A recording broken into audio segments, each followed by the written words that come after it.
संसद के मानसून सत्र के दौरान लोकसभा में विपक्ष के द्वारा अविश्वास प्रस्ताव लाया गया।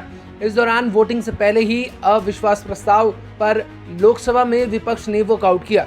जानकारी के लिए आपको बता दें कि अविश्वास प्रस्ताव पर 3 दिनों तक बहस चली।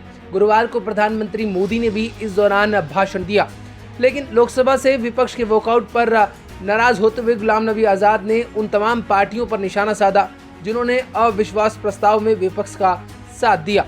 गुलाम नबी आज़ाद ने विपक्ष पर निशाना साधते हुए कहा कि अगर विपक्ष को वोटिंग से भागना ही था तो अविश्वास प्रस्ताव लाने का काम क्यों किया गया। डेमोक्रेटिक प्रोग्रेसिव आज़ाद पार्टी के प्रमुख गुलाम नबी आज़ाद ने कहा कि अगर वोटिंग से भागना ही था तो प्रस्ताव को लेकर ही क्यों आए। उन्होंने कहा कि विपक्षी दल अविश्वास प्रस्ताव एक साथ लेकर आए थे। जब मतदान का समय आया तब सभी पार्टियां बाहर चली गई। हर कोई जानता है कि बीजेपी के पास लोकसभा में बहुमत है, लेकिन अगर भागना ही था और अगर लोकसभा से जाना ही था तो क्यों अविश्वास प्रस्ताव लाया गया, इसको बुलाने का क्या मतलब रह गया और यह सब काम सही नहीं हुआ है। उन्होंने कहा कि जब मुझे पता चला कि विपक्ष ने लोकसभा से वोटिंग से पहले ही वॉकआउट किया है तो इसे सुनकर मुझे बड़ी मायूसी हुई, क्योंकि पिछले 2-4 महीनों में एक ही मुद्दे पर सभी लोग एक हुए थे और जब ये मुद्दे की बात आई और जब लगातार विपक्ष ने हमला बोला, अविश्वास प्रस्ताव के समय वोटिंग की बारी आई तब विपक्ष ने वॉकआउट कर दिया, वे छोड़कर चल दिए। ये गलत है।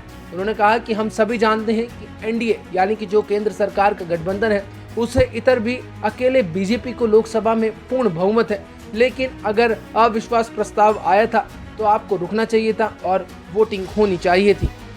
ये वॉकआउट सुनकर मैंने भी अपने मोबाइल में पूछा, मुझे ऑफिस ने बताया, बड़ी मायूसी हुई, क्योंकि पिछले 2-4 महीनों से एक ही मुद्दे पर लोग इकट्ठे हो गए थे, सब पार्टीज, कि हम वोट ऑफ नो कॉन्फिडेंस करें।